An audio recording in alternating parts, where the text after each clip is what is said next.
Bismillahirrahmanirrahim. Assalamualaikum warahmatullahi wabarakatuh. Alhamdulillah wassalatu wassalamu ala Rasulillah wa ala alihi wa sahbihi wa man walah, amma ba'd. Kaum muslimin dan muslimat dimuliakan Allah Subhanahu wa taala.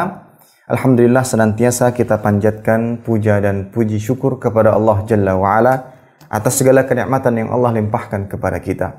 Salat dan salam senantiasa kita haturkan kepada junjungan kita Nabi Muhammad sallallahu alaihi wasallam beserta kerabat beliau, para sahabat dan orang-orang yang senantiasa terus-menerus berada di jalannya sampai hari kiamat kelak. Kaum muslimin dan muslimat dimuliakan Allah Subhanahu wa taala, kita masih dalam pembahasan kitab adab dari Syarah Riyadhus Shalihin yang ditulis oleh Imam An-Nawawi dan disyarah oleh Syekh Salim bin Aid Al-Hilali rahimahumullah ta'ala. Dan pada kesempatan kali ini kita masuk pada bab 87, yaitu perintah memelihara kebaikan, ya, perintah memelihara kebiasaan amal baik. Baik, kaum muslimin dan muslimat yang dimuliakan Allah Subhanahu wa taala, Imam An-Nawawi menyebutkan atau menuliskan bab ini dengan tema di atas, yaitu perintah memelihara kebiasaan amal baik. Apa yang beliau maksudkan? Yang dimaksud adalah seseorang yang memiliki kebiasaan baik tertentu, misal contoh terbiasa melakukan ibadah-ibadah sunnah, puasa sunnah, sholat sunnah, qiyamul lail, maka hendaknya dia menjaganya, memeliharanya, terus dilakukan sampai ajal tiba. Maka ini adalah perintah dari Allah dan Rasulnya Shallallahu Alaihi Wasallam bagi setiap hamba untuk senantiasa continue di dalam ketaatan, di dalam kebiasaan amal kebaikan. Dan inilah petunjuk yang ada di dalam Islam. Dan ini juga yang dimaksud keistiqomahan seorang hamba di atas ketaatan. Baik kaum muslimin dan muslimat yang Allah Subhanahu wa taala, apa arti istiqamah? Apa arti istiqamah? Maka di sini ada beberapa pengertian dan definisi yang disebutkan oleh para sahabat dan ulama-ulama yang lain. Di antaranya Abu Bakar As-Siddiq radhiyallahu taala anhu, beliau menafsirkan istiqamah yang mana beliau mengatakan lam yusyriku bihi syai'a wa anhu lam yaltafitu ila irahin ghairih. Kata Abu Bakar As-Siddiq radhiyallahu taala anhu, tidak berbuat syirik kepada Allah dengan segala apapun. Nah, itu makna daripada istiqamah yang beliau sebutkan. Adapun pengertian dari Umar bin Khattab radhiyallahu taala anhu, al-istiqamah an tastaqima 'alal amri wan nahi wa alla tarugha rawghata tha'alib. Istiqamah adalah lurus pada ketaatan, yaitu melaksanakan perintah dan menjauhi larangan, serta tidak belok ke kanan atau ke kiri seperti beloknya serigala.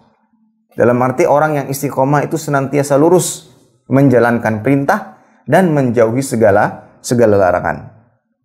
Utsman bin Affan radhiyallahu taala anhu mendefinisikan istiqamah akhlisul amal lillah. Kata beliau, ikhlas itu adalah istiqamah itu adalah mengikhlaskan amal perbuatan untuk Allah Azza wa Jalla, bukan yang lainnya. Kemudian pula diartikan oleh Ali bin Abi Thalib radhiyallahu taala anhu, addul faraid. Istiqamah itu adalah seseorang yang senantiasa melaksanakan dan mengerjakan kewajiban-kewajibannya sebagai seorang hamba. Syekhul Islam Ibnu Taimiyah mengatakan, istaqamu ala mahabbatihi wa ubudiyatihi falam yaltafitu anhu yumnatan wala yusratan. Kata beliau, istiqamah itu adalah orang-orang yang senantiasa lurus dalam mencintai Allah dan Rasulnya, dalam beribadah kepada Allah Azza wa Jalla, sebagaimana yang disyariatkan atau diajarkan oleh Rasulnya Sallallahu Alaihi Wasallam. Falam yaltafitu anhu, dan mereka tidak menoleh darinya. Yumnatan wala yusran, tidak menoleh ke kanan, tidak menoleh ke kiri. Mereka terus berjalan di atas jalan yang pernah dititi oleh Rasulullah Sallallahu Alaihi Wasallam, yang senantiasa mengesahkan Allah Azza wa Jalla. Baik. Dan Imam An-Nawawi mengatakan lurus di atas ketaatan sampai diwafatkan dengan keadaan seperti itu. Itu beberapa pengertian yang disebutkan oleh para sahabat dan ulama-ulama yang kita ketahui.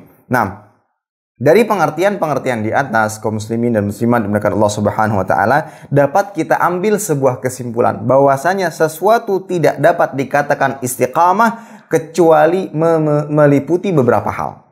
Sesuatu tidak dapat dikatakan istiqamah kecuali meliputi beberapa hal. Yang pertama, mentauhidkan Allah Azza wa Jalla dan tidak berbuat syirik.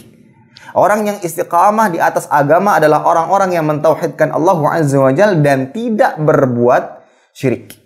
Kemudian yang kedua, berjalan di atas kebenaran, yaitu agama yang hak. Apa itu agama yang hak? Adalah tata cara beragama yang diajarkan oleh Nabi Muhammad SAW. Itu adalah tata cara beragama yang benar. Berjalan di atas agama yang benar adalah bagaimana menitinya dengan ajaran Rasulullah SAW dan bagaimana difahami oleh para sahabat radhiyallahu taala anhum ajmain. Kemudian yang ketiga, melaksanakan segala perintah, baik yang sifatnya wajib maupun anjuran, ya, baik amalan yang lahir maupun yang batin. Apapun perintah yang ditujukan kepada kita sebagai seorang hamba, maka kita kerjakan. Walaupun itu wajib, walaupun itu sunnah, semuanya dikerjakan. Makanya orang-orang yang berusaha untuk istiqamah di jalan Allah Azza wa Jalla dalam memahami amalan-amalan sunnah, bukan amalan yang tatkala ditinggalkan tidak mengapa, tapi apa yang ada dalam benak mereka, amalan sunnah adalah amalan yang jika dikerjakan berpahala dan jika ditinggalkan akan mendapatkan kerugian. Itulah pengertian yang difahami oleh orang-orang yang berusaha untuk istiqamah. Maka semua perintah baik sifatnya wajib maupun sunnah, dia senantiasa berusaha untuk menjalankannya. Kemudian yang keempat, orang yang istiqamah adalah meninggalkan segala yang dilarang, baik yang haram ataupun yang makruh. Orang yang istiqamah adalah berusaha meninggalkan apa saja yang dilarang, baik yang sudah dikategorikan haram atau masih dalam taraf makruh. Kalau kita lihat arti daripada makruh adalah sesuatu yang dibenci oleh syariat, dibenci oleh Allah dan Rasulnya Sallallahu Alaihi Wasallam, walaupun tidak sampai kepada keharaman. Lucunya, anehnya ada sebagian orang yang melakukan sesuatu dengan alasan kan cuma makruh. Bagaimana mungkin dia mengaku cinta kepada Allah dan Rasulnya Sallallahu Alaihi Wasallam sementara dia melakukan sesuatu yang dibenci oleh Allah dan Rasulnya. Nah, orang yang berusaha istiqamah adalah meninggalkan semua larangan, baik yang sifatnya jelas yang haram, kemudian yang kedua adalah yang makruh.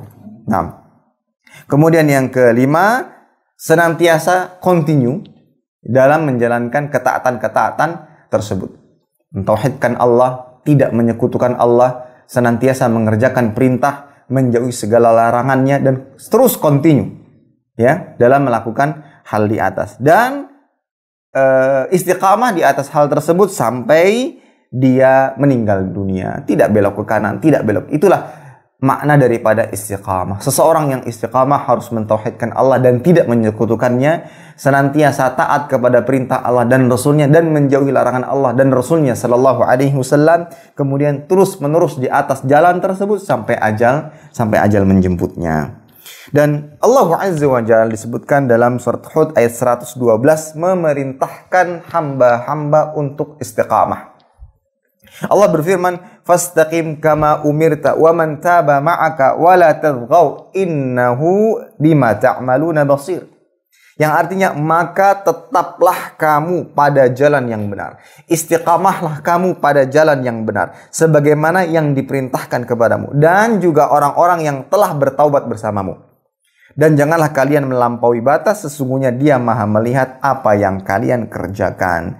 Dan Imam Al-Qurtubi rahimahullah taala mengatakan bahwa perintah ini tidak hanya ditujukan kepada Nabi Muhammad SAW, namun juga ditujukan kepada selain beliau di antara umat-umatnya. Dan Imam Al-Baghawi rahimahullah taala menafsirkan ayat di atas, "Fastaqim kama umirta." Istiqamahlah, tetaplah kamu pada jalan yang benar. Maksudnya istaqim ala dini rabbika wal amala bih wad du'a'u ilaihi kama umirta. Yaitu kita diperintahkan untuk istiqamah di atas agama Allah Azza wa Jalla, kemudian berusaha untuk senantiasa mengamalkan, mengerjakannya dalam kehidupan kita, wad du'a ilaihi, dan bagaimana kita berusaha mengajak orang-orang lain untuk kembali kepada jalan yang benar.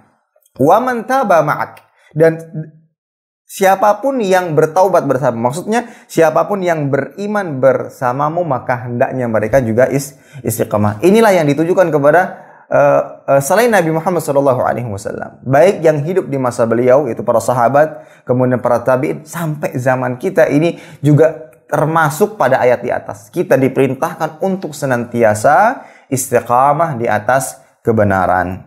Wala tadghaw. Kata Allah Azza wa Jalla, wala tadghaw, dan janganlah kalian melampaui batas. Imam Al-Baghawi mengatakan, wala tujawizu amri wala ta'sawni, wa qila ma'nahu la tadghaw fala tazidu ala ma amartu wa nahid. Dan janganlah kalian melampaui batas apa yang telah Allah perintahkan. Dan janganlah kalian bermaksiat kepadaku. Itulah maksud daripada wala tadghaw, ya.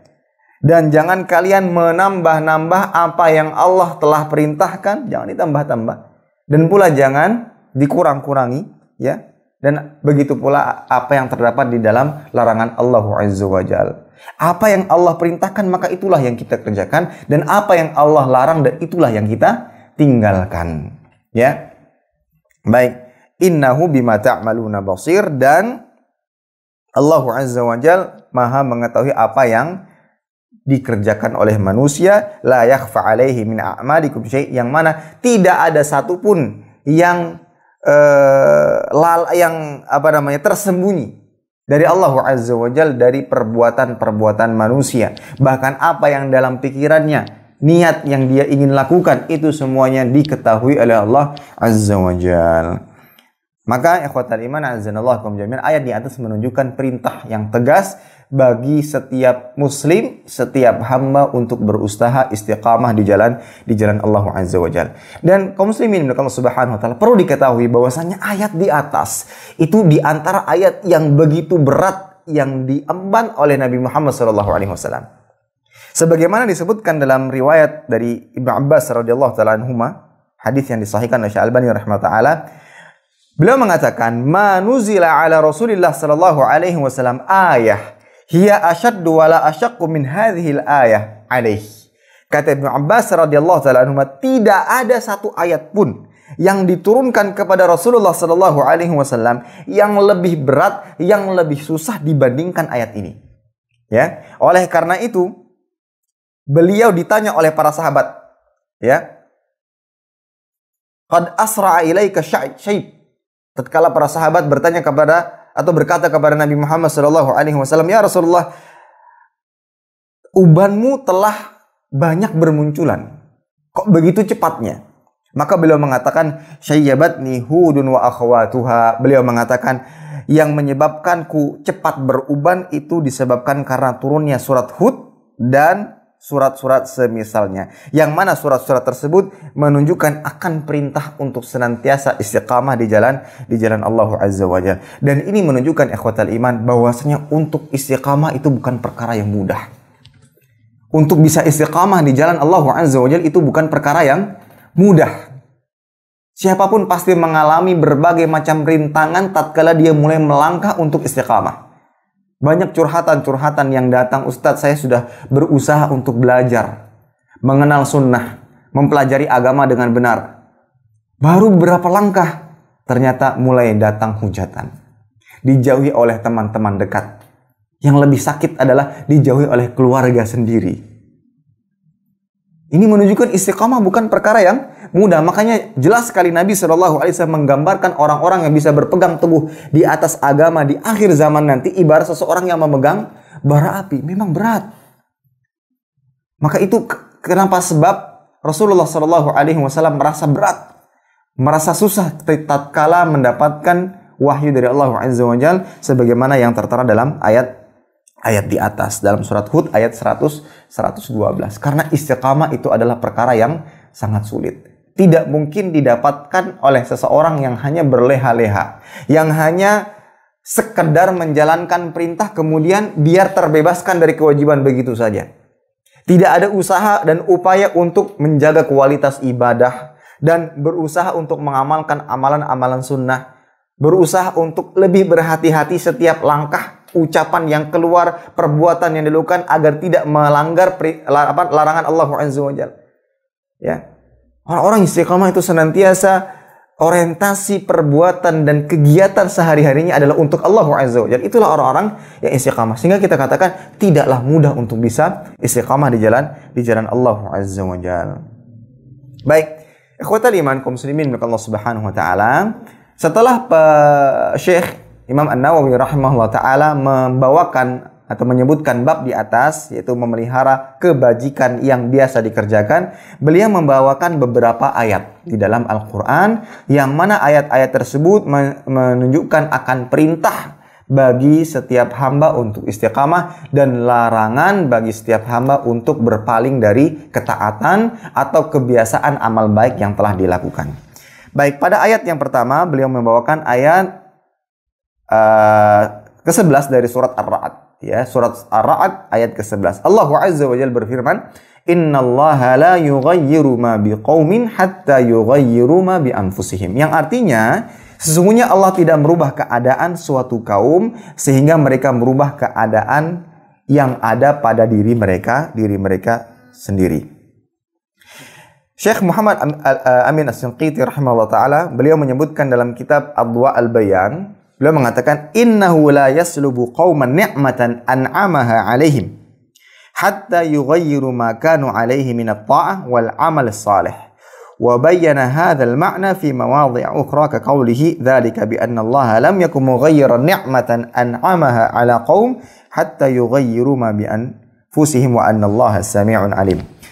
Kata beliau, sesungguhnya Allah Azza wa Jalla tidaklah memberikan kepada kaum sebuah kenikmatan yang mana mereka mendapatkan kenikmatan atasnya sampai mereka merubah diri mereka sendiri untuk senantiasa taat dan melakukan amal saleh. Dalam arti kemudahan-kemudahan yang Allah berikan kepada hamba itu tidak mungkin didapatkan kecuali adanya usaha dan upaya pada diri seorang hamba. Sebagaimana yang ditunjukkan dalam ayat yang lainnya dalam surat Al-Anfal ayat 53, "Dzalika bi anna Allah lam yakum mughayyiran ni'matan an'amaha 'ala qaum hatta yughayyiru ma bi anfusihim." Yang demikian itu adalah karena sungguhnya Allah sekali-kali tidak akan merubah suatu nikmat yang telah dianugerahkannya kepada suatu kaum hingga kaum tersebut merubah apa-apa yang ada pada diri mereka. Maka apa kaitan ayat ini dengan bab memelihara kebaikan yang biasa dikerjakan? Maksudnya adalah Allah tidak akan memberikan keistiqamahan pada diri seorang hamba sampai adanya usaha dan upaya pada diri hamba tersebut untuk istiqamah. Jadi istiqamah tidak diberikan begitu saja sementara tidak ada usaha dan upaya pada diri hamba tersebut. Ya, harus ada usaha. Setelah dia melakukan sebuah kebajikan, setelah melakukan sebuah ketaatan, harus ada upaya dan usaha untuk melanjutkan dengan kebaikan-kebaikan yang lainnya.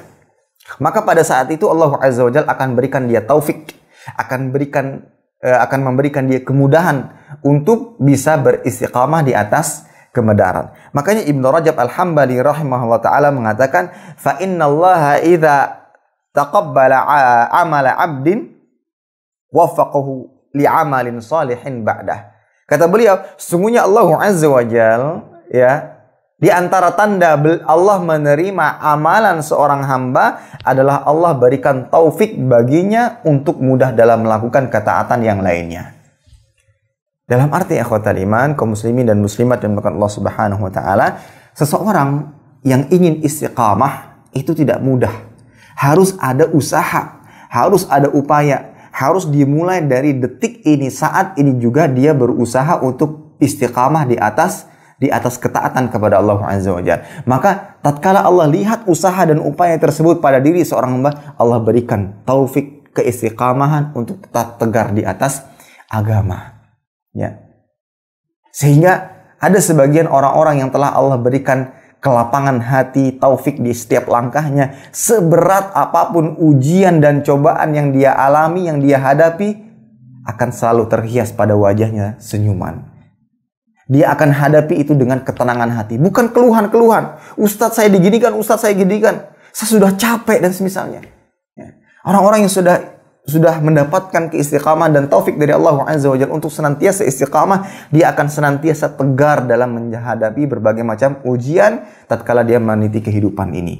Ya. Makanya Allah Azza wa Jalla sebutkan tadi, innallaha la yughayyiru ma biqaumin. Sungguhnya Allah tidak akan merubah suatu kaum. Allah tidak akan berikan kenikmatan, Allah tidak akan berikan taufik sampai itu diawali pada keinginan dan usaha pada dirinya. Ya. Allah Azza wa Jalla pada dasarnya sudah memberikan berbagai macam fasilitas bagi hamba untuk ibadah. Berbagai macam fasilitas bagi hamba untuk melakukan ketaatan. Hanya saja kita mau berusaha untuk menjalankannya atau tidak. Itu saja. Ya. Perbuatan-perbuatan baik itu dapat kita lakukan tanpa harus melakukan usaha yang begitu besar. Di sekitar kita, di lingkungan kita, kita bisa melakukannya. Hanya saja kita mau apa tidak. Tatkala kita sudah mulai bismillah, melangkah, berusaha untuk melakukan kebaikan, ketaatan, di situ Allah Azza wa Jalla memberikan rasa kenikmatan dalam menjalankan ketaatan tersebut. Akhirnya ketagihan. Itulah yang dirasakan oleh orang-orang yang terbiasa memelihara kebaikan yang biasa dia lakukan. Akhirnya dia ketagihan, ya, ketagihan. Seakan-akan kalau setiap pekan biasanya sedekah, kelewatan sedekah pada pekan tersebut ada sesuatu yang kurang pada hidupnya. Apalagi mereka yang terbiasa setiap harinya. Ya. Itu akan dirasakan bagi mereka yang sudah mendapatkan taufik dari Allah Azza wa Jalla dalam menjalankan kebaikan dan ketaatan. Berbeda dengan orang-orang yang hanya sekedarnya, apalagi yang sedekahnya karena riya. Sama sekali dia tidak merasakan kenikmatan tersebut. Ya. Orang-orang yang sudah merasakan kenikmatan, ya, dalam bersedekah, dalam melakukan amal soleh, dia akan merasakan ketagihan dalam melakukan hal tersebut. Itu tanda Allah Azza wa Jalla sudah memberikan taufik kepada hamba tersebut, ya. Dan sekali lagi, ini juga termasuk tanda diterimanya amal seorang hamba tatkala Allah Azza wa Jalla memberikan taufik kepadanya. Baik. Dan sekali lagi, ini yang menunjukkan, ayat ini menunjukkan bahwasanya dalam Islam kita diperintahkan untuk berusaha istiqamah dalam menjalankan kebaikan. Kemudian ayat yang kedua, itu dalam surat An-Nahl ayat 92. Allah Azza wa Jalla berfirman, "Wala takunu kallati naqadat azlaha min ba'di quwwatin ankatha." Dan janganlah kamu seperti seorang perempuan yang menguraikan benang-benang yang sudah dipintal dengan kuat menjadi cerai-berai kembali. Nah, di sini ayat ini berisi larangan.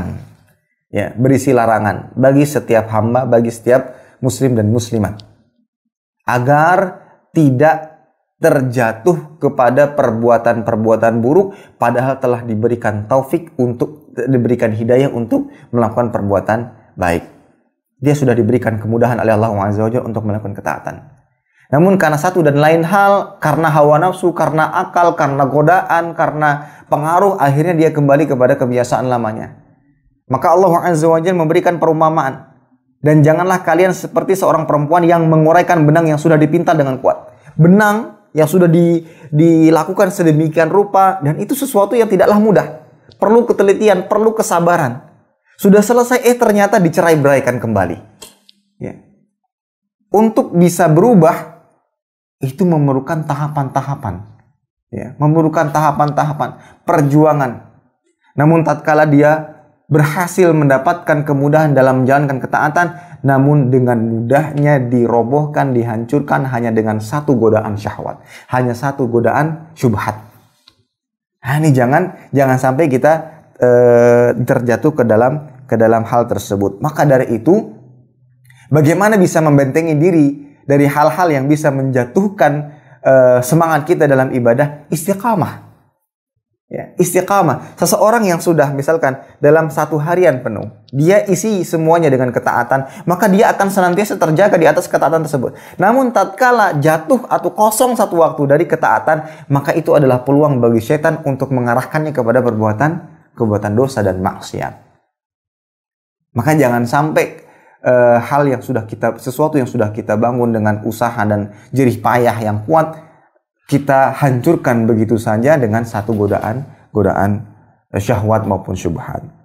Baik, kemudian ayat yang ketiga yang beliau bawakan ada dalam surat Al-Hadid ayat ke-16. Allah Azza wa Jalla berfirman, "Wala yakunu kalladzina utul kitab min qabl fatala alaihimul amad faqasat qulubuhum. Dan janganlah mereka seperti orang-orang yang sebelumnya telah diturunkan Alkitab kepadanya, kemudian berlalulah masa yang panjang atas mereka, lalu hati mereka menjadi keras. Dalam arti ikhwatal iman yang Allah Subhanahu wa taala, seseorang yang beramal soleh, beramal kebaikan, tatkala Allah Azza wa Jalla berikan kemudahan, maka jangan berpaling dari perbuatan tersebut, beralih kepada perbuatan buruk, walaupun dengan masa yang sudah berkepanjangan. Dalam arti waktu yang sudah lama. Sebagian orang karena sudah merasa bosan dengan apa yang dia lakukan, bosan ke masjid terus, bosan ke kajian terus, saya rasa sudah cukup kajian 1 tahun. Akhirnya apa? Ditinggalkan kajiannya. Ditinggalkan menuntut ilmunya, yang pada akhirnya dia kembali kepada kebiasaan lamanya. Dan perbuatan ini sama halnya dengan perbuatan orang-orang terdahulu yang mana mereka telah diberikan Alkitab, yaitu orang-orang Yahudi dan Nasrani. Allah berikan mereka petunjuk melalui kitab yang diturunkan kepada mereka, yang di dalamnya ada petunjuk-petunjuk bagaimana meniti kehidupan dengan baik. Namun fatala alaihimul amad, tatkala masa ini sudah berlalu, masa yang panjang sudah berlalu, ya, hilanglah keistiqamahan di atas i'tisam, berpegang teguh dengan kitab tersebut. Akhirnya mereka beralih kepada sesuatu yang sesuai dengan akal dan hawa nafsunya. Makanya Imam Ibnu Katsir rahimahullah beliau mengatakan, nahallahul mu'minin an yatashabbahu billadzina hamalul kitab qablahum minal yahudi wan nasara. Dalam ayat ini Allah Azza wa Jalla melarang, mengharamkan bagi orang-orang yang beriman untuk bertasyabbuh dengan orang-orang yang telah diberikan kitab kepada mereka dari kalangan Yahudi dan Nasrani. Lamma tatawala alaihimul amad baddalul kitab alladzi bi aidihim. Tatkala masa yang panjang telah berlalu, mereka ubah-ubah, mereka ganti-ganti isi kitab-kitab, kitab Taurat dan kitab Injil, yang mereka sesuaikan dengan keinginan dan apa yang ada dalam benak pikiran mereka, akal mereka. Mereka gantikan dengan sesuatu yang secuil daripada bagian daripada dunia, sehingga mereka berani merubah isi kitab-kitab tersebut. Mereka mentaklid orang-orang yang tidak jelas bagaimana sumber yang dia ambil ilmu darinya, ya. Kemudian wattakhadhu ahbarahum wa ruhbanahum arbaba min dunillah, yang pada akhirnya mereka menjadikan pendeta, tokoh-tokoh sebagai sesembahan selain Allah. Disebabkan karena apa? Sekarang karena mereka menghalalkan apa yang Allah haramkan dan mengharamkan apa yang Allah halalkan.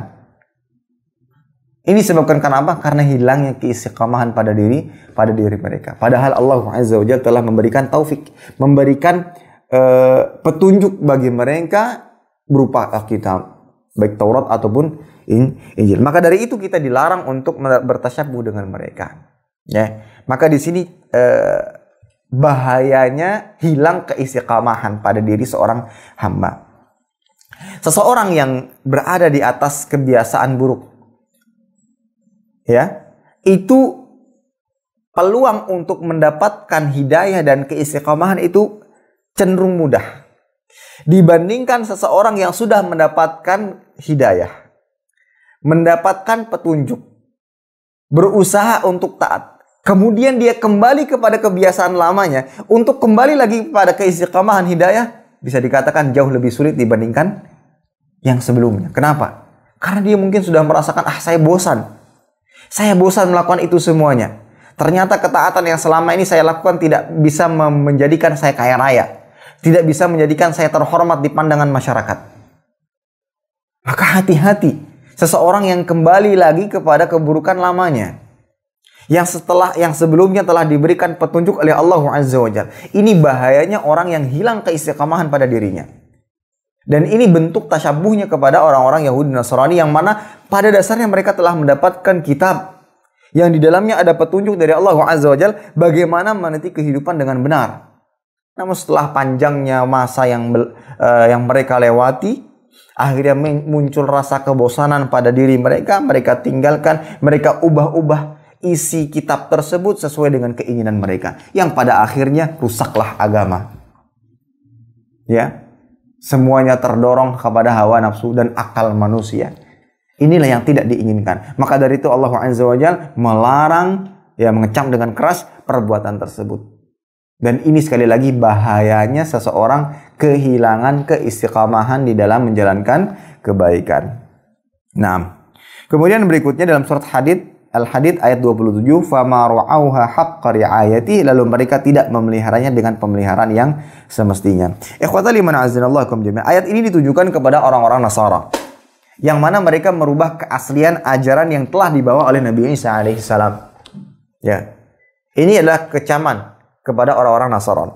Imam Ibnu Katsir rahimahullah beliau menyebutkan, wa hadza dzambun lahum min wajhain, dan ini adalah bentuk celaan kepada mereka dari dua sisi. Yang pertama, fil ibtida' fi dinillah ma lam ya'mur bihillah. Yang pertama, perbuatan pembaharuan agama yang mereka lakukan yang sama sekali tidak ada dalam agama Allah, yang sama sekali belum pernah diperintahkan oleh Allah.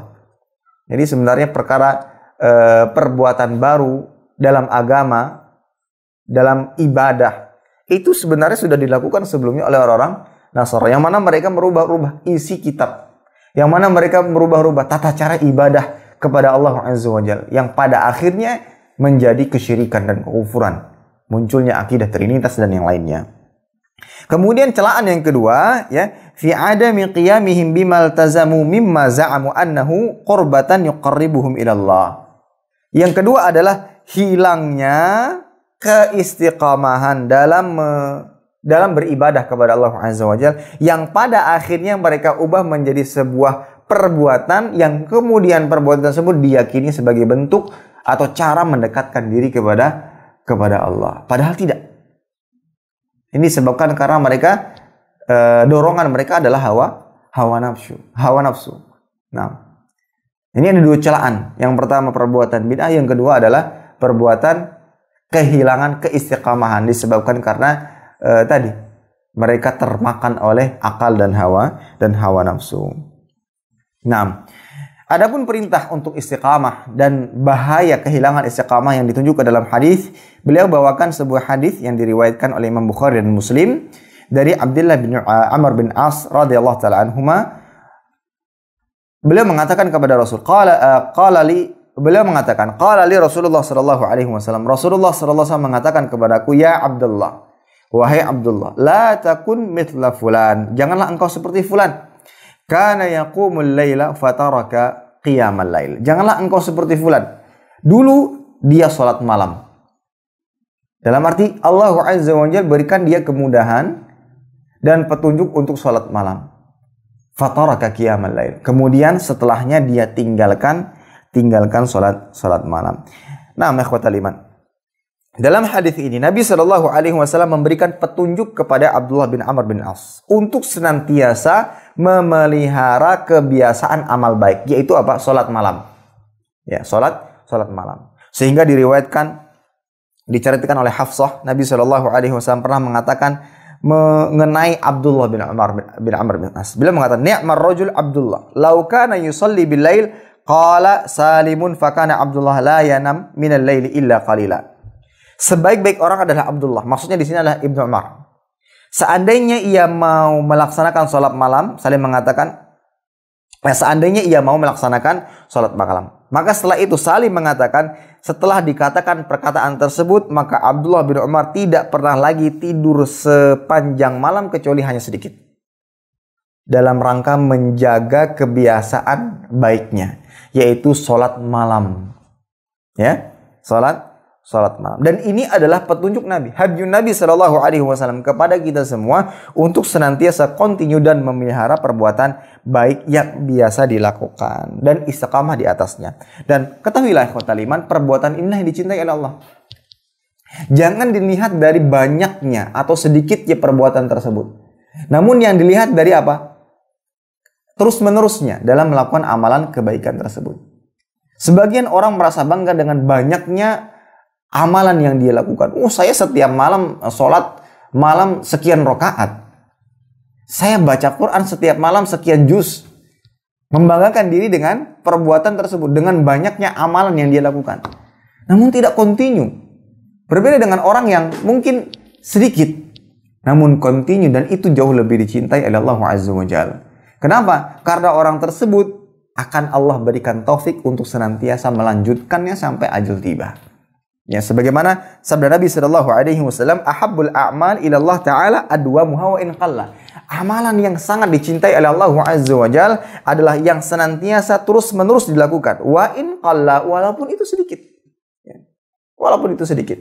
Alangkah indahnya kaum muslimin dan muslimat dan Allah Subhanahu wa taala, kita miliki sebuah amalan yang hanya mengetahui perbuatan tersebut kita dan Allah Azza wa Jalla. Kita berusaha menjaga keikhlasan kita sehingga kita rahasiakan. Kita rahasiakan. Yang hanya mengetahuinya kita dan Allah Azza wa Jalla. Bahkan mungkin pasangan hidup kita, anak-anak kita tidak tahu. Mungkin tidak perlu besar-besar, kecil perbuatan tersebut. Namun continue. Coba sekarang bagaimana kita berusaha untuk melakukan hal tersebut. Dan istiqomah di atasnya sampai ajal tiba. Mudah-mudahan itu yang amalan-amalan yang akan menjadi pemberat timbangan kebaikan kita di hari kiamat. Karena tidak ada satupun yang mengetahuinya kecuali kita dan Allah Azza wa Jalla. Sehingga ini lebih menjaga keikhlasan kita dan terhindar dari ujub, sombong, angkuh, riya dan semisalnya. Ya. Mari kita berusaha untuk mempraktekannya. Misalnya adalah misalkan sedekah, puasa, sholat malam, berusaha untuk menyembunyikannya. Ya. Walaupun sholat malamnya bangun 2 rakaat saja, tambah dengan witir 1 rakaat. Sedekah setiap harinya, setiap pekannya, walaupun hanya sekedar Rp10.000, Rp5.000, continue. Tidak ada satupun yang mengetahuinya kecuali Anda dan Allah Azza wa Jalla. Terus berusaha untuk istiqamah. Itu adalah perbuatan yang amat dicintai oleh Allah Azza wa Jalla. Sedikit namun terus menerus. Sampai-sampai kalau seandainya hamba tersebut senantiasa istiqamah di atas perbuatan tersebut, Allah Azza wa Jalla akan berikan dirinya taufik. Allah berikan dirinya rasa kelezatan dalam menjalankan ibadah dan ketaatan kepada Allah Azza wa Jalla. Walaupun itu kecil, walaupun itu sedikit. Dan tidak ada satupun, sekali lagi, tidak ada satupun yang mengetahuinya kecuali Anda dan Allah Azza wa Jalla tentunya. Mudah-mudahan kita diberikan kemudahan dalam menjalankan ketaatan kepada Allah Azza wa Jalla. Baik ikhwatal iman azanallahu kaum jami'an, istiqamah itu memiliki keutamaan yang amat luar biasa. Sehingga sebanding dengan beratnya istiqamah, begitu pula balasan yang Allah akan berikan pun amat luar biasa. Untuk mendapatkan istiqamah tidaklah mudah. Namun tatkala seseorang sudah diberikan taufik dan mendapatkan keistiqomahan, Allah akan berikan balasan yang amat luar biasa. Allah sebutkan dalam surat Fussilat ayat 30, "Innal ladzina qalu rabbuna Allah, tsumma istaqamu, tatanazzalu 'alaihimul malaika alla takhafu wa la tahzanu wa abshiru bil jannati allati kuntum tu'adun." Sesungguhnya orang-orang yang mengatakan Rabb kami adalah Allah Azza wa Jal, kemudian mereka istiqamah pada pendirian mereka, tetap di atas keteguhan mereka di atas agama, maka malaikat akan turun dan berkata kepada mereka, janganlah kamu merasa takut dan janganlah kamu merasa sedih, dan bergembiralah kamu dengan memperoleh surga yang telah dijanjikan kepadamu. Imam Mujahid, Iqrimah dan lain-lainnya menafsirkan ayat di atas, malaikat-malaikat akan turun dan mengatakan, janganlah takut pada akhirat yang akan kalian hadapi. Wala takhafu, jangan takut. Orang-orang yang istiqamah akan diberikan kabar gembira dengan perkataan tersebut. Malaikat akan turun dan mengatakan, kalian akan menghadapi kehidupan akhirat, tapi jangan takut. Ya, Allah tidak mungkin akan menyia-nyiakan hamba-hamba yang senantiasa taat dan istiqamah di atas jalannya. Wala tahzanu, dan jangan kalian bersedih atas apa yang kalian tinggalkan. Anak, keluarga, pasangan hidup, harta, jangan bersedih. Gak usah sedih dengan apa yang kalian tinggalkan. Ya, kenapa? Karena engkau akan mendapatkan kabar gembira dengan surga yang telah Allah janjikan bagi hamba-hambanya yang beriman. Ini adalah balasan bagi orang yang istiqamah. Balasan bagi orang yang istiqamah di jalan Allah Azza wa Jalla. Ya. Maka tadi yang kita ingin dapatkan, ini yang kita harapkan di balik keistiqamahan kita di dalam ketaatan. Maka saya mengajak terlebih khusus pada diri saya pribadi Dan mudah-mudahan juga kaum muslimin dan muslimat yang lainnya, coba sekarang di antara banyaknya amal kebaikan yang Allah berikan bagi kita semuanya, pilih salah satu atau 2, 3 yang mudah bagi kita. Kemudian kita istiqamah di atasnya. Dan jika bisa, bagaimana kita sembunyikan amalan tersebut? Yang hanya mengetahuinya kita dan Allah Azza wa Jalla. Ini lebih menjaga keistiqamahan kita. Kenapa? Karena tatkala ada orang yang mengetahuinya, bisa jadi yang awalnya ikhlas muncul riya. Nah, riya ini salah satu sebab apa? Menghancurkan keistiqamahan hamba. Awalnya dia ibadah semangat karena riya nih. Semangat terus setiap hari ibadah karena riya. Tatkala tidak ada satupun lagi yang memujinya, akhirnya muncul dalam hatinya, buat apa lagi saya melakukan ini? Nggak ada satupun yang melihat. Nah, ini hati-hati dengan riya, ini menghancurkan keistiqamahan. Kalau seandainya kita bisa istiqamah di atas ketaatan dan kita sembunyikan amalan tersebut, maka biidznillah ta'ala ini salah satu cara kita bisa menjaga keistiqamahan kita sampai ajal tiba. Ya, silahkan. Mari kita berpikir apa ibadah yang mudah bagi saya yang bisa senantiasa saya lakukan sampai ajal tiba nanti. Mudah-mudahan dengan itu kita mendapatkan buah atau balasan daripada istiqamah, yaitu apa? Kabar gembira. Tatkala ajal tiba, datang kabar gembira dari para malaikat yang Allah utus. Dengan dikatakan, jangan takut dalam menghadapi akhirat. Dan jangan bersedih atas apa yang kau tinggalkan di dunia. Bergembiralah, karena Allah akan menyiapkan surga yang telah dijanjikan untuk Anda. Itulah yang kita inginkan dibalik daripada keistiqamahan kita kepada Allah Azza wa Jalla. Maka dari itu, tatkala Abdullah bin Amr, Abu Amr atau Abu Amrah Sufyan bin Abdullah, minta nasihat kepada Nabi SAW. Ya Rasulullah, qul li fil islami qawlan la as'alu anhu ahadan ba'dak. Ya Rasulullah SAW, nasihatkan kepadaku, ajarkan kepadaku ya sebuah ucapan atau perbuatan yang aku tidak perlu lagi bertanya tentangnya kepada selainmu. Maka di antara banyaknya nasihat yang bisa diberikan, misalkan rajin sholat, rajin ibadah dan semisalnya, Nabi SAW hanya memilih 2 hal yang begitu penting bagi diri seorang hamba. Pertama, qul amantu billah tsumma istaqim. Katakanlah aku beriman kepada Allah Azza wa Jalla dan istiqamalah. Dan mencangkup iman kepada Allah, semua perintah dijalankan, larangan ditinggalkan. Itu semua mencakup daripada iman kepada Allah Azza wa Jalla. Kemudian kita diperintahkan untuk istiqamah di atas keimanan tersebut. Ini 2 hal, 2 kalimat yang sederhana, yang singkat, namun memiliki makna yang amat dalam. Ya, katakanlah, qul amantu billah, kemudian istiqamah di atas keimanan tersebut. Ya. Banyak sekali akhwatal iman, kaum muslimin dan muslimat Allah Subhanahu wa taala, banyak sekali amalan-amalan yang Allah sediakan bagi hamba untuk mendapatkan rahmatnya, untuk mendapatkan surganya. Banyak sekali. Dimulai dari amalan hati, amalan lisan, amalan anggota badan yang lainnya, tangan, kaki, banyak sekali. Ya. Kerjakan yang wajib, tambahkan dengan amalan-amalan yang sunnah yang mudah bagi kita. Istiqamah di atasnya, ikhlas karena Allah Ta'ala, mengikuti tuntunan Nabi SAW, bismillah ta'ala meninggal dunia masuk surga. Tanpa harus memberatkan diri dengan melakukan ibadah yang sama sekali tidak ada kejelasan akan disyariatkannya. Cukupkan dengan sesuatu yang sudah jelas. Ya. Di mana-mana orang pasti menginginkan sesuatu yang jelas, yang terang benderang. Dan tidak ada terang benderang dalam Islam kecuali apa yang bersumber dari Al-Quran dan Sunnah Nabi Sallallahu Alaihi Wasallam. Ikhwatal iman, kaum muslimin dan muslimat yang berkata Allah Subhanahu Wa Taala, di dalam istiqamah, di dalam usaha dan upaya seseorang untuk beristiqamah, seringkali mendapatkan benturan. Kita tersandung batu, masuk dalam sebuah lubang yang pada akhirnya kita bisa ada kemungkinan untuk kembali kepada perbuatan buruk sebelumnya. Mungkin saja. Namun jangan sampai hal itu menjadikan kita meninggalkan usaha dan upaya untuk istiqamah. Maka dari itu Allah Azza wa Jalla ya, memberikan petunjuk kepada Nabi-Nya Shallallahu Alaihi Wasallam dan tentunya kepada umat Nabi Shallallahu Alaihi Wasallam, bagaimana agar mereka untuk bisa istiqamah dan iringi keistiqamahan tersebut dan istighfar.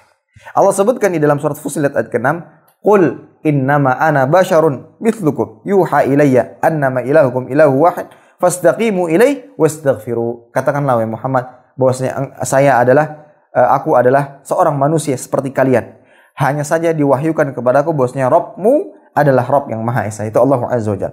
Maka beristiqamahlah di atasnya, beristiqamahlah di atas ketaatan kepadanya, wastaghfiru, dan beristighfarlah.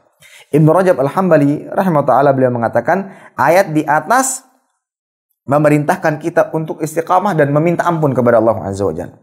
Hal ini merupakan mengisyaratkan bahwasanya setiap kali ada usaha dan upaya untuk istiqamah, seringkali ditemukan kekurangan. Itulah keterbatasan manusia. Seringkali akan ditemukan kekurangan di dalam perbuatan tersebut. Maka dari itu Allah Maha tahu. Batas-batas hamba ini Allah tahu. Kekurangan hamba ini tahu. Makanya Allah berikan solusi. Wastaghfiru. Terus berusaha.